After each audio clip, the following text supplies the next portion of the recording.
Kur po mbushë një javë nga vdekja befasishme me mentor Palokajt, vëllai i reperit të njohur Unikatil, detajet e reja po bëhen të ditura hap pas hapi. Ka qenë kushëriri i tij, Lorenz Palokaj, i cili ka folur për herë të parë.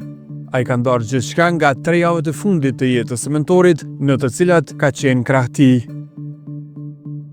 Siç pretendon Lorenzi, vdekja e tij në moshën 42 vjeçare më shumë gjas mund të jetë rezultat i një neglizhence mjekësore.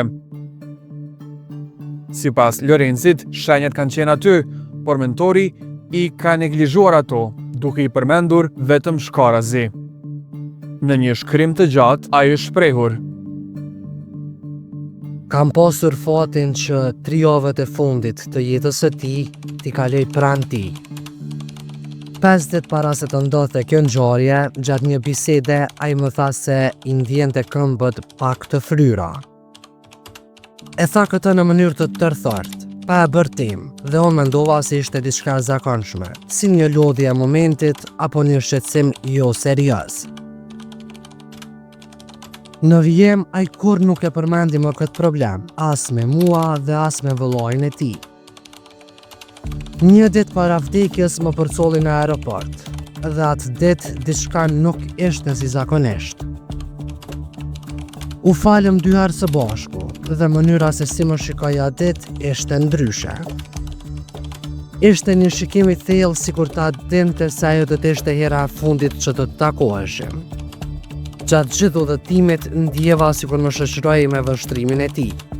Në këto ditët më të errta të jetës sime, morëm vesh nga një i afërm i tij se ai kishte qenë tek mjeku dhe rezultatet nuk kishin dalë mirë në lidhje me zemrën e tij. I kishin thënë se duhej të shkonte në spital, por kushdo që e ka njohur mentorin e di që ai kur nuk do t'i nënshtrojë kësaj situate.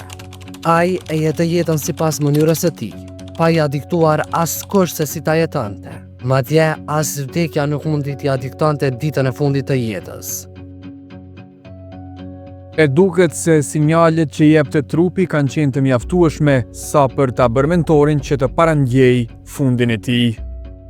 Duket short se ai kishte ndjerë diçka në ditët e fundit, por kishte zgjedhur ta mbante për vete, duke mos dashur t'i shqetësonte të tjerët.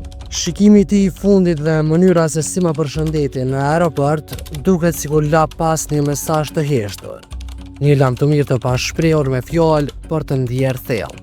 Është e vështirë të pranosh një humbje të tillë, veçanërisht kur e kupton pas ngjarjes se kishte shenja që nuk i lexova plotësisht në kohë. Në këtë mes, Lorenzi që ishte pranë tij deri një ditë përpara se të ndronte jetë, ka një peng. Nuk munda deri tani të gjej se tek cili doktor ka shënë dhe çfarë diagnoze ka pasur mentori muajt e fundit. Dëshira ime më e madhe është ta di këtë për të kuptuar situatën edhe për të kuptuar se çfarë ka ndjerë në ditët e fundit. Jo, unë jam 100% i sigurt që shkaku i vdekjes s'ka qenë qysh po spekulojnë mediat e pandërgjeshme, po kanë qenë probleme shëndetësore. Krejt ata që e ka njoft e din se çka po them. Jam krenar që kam jetuar në kohën tënde dhe kam pasur mundësinë të rri me ty edhe se je i gjaku tim.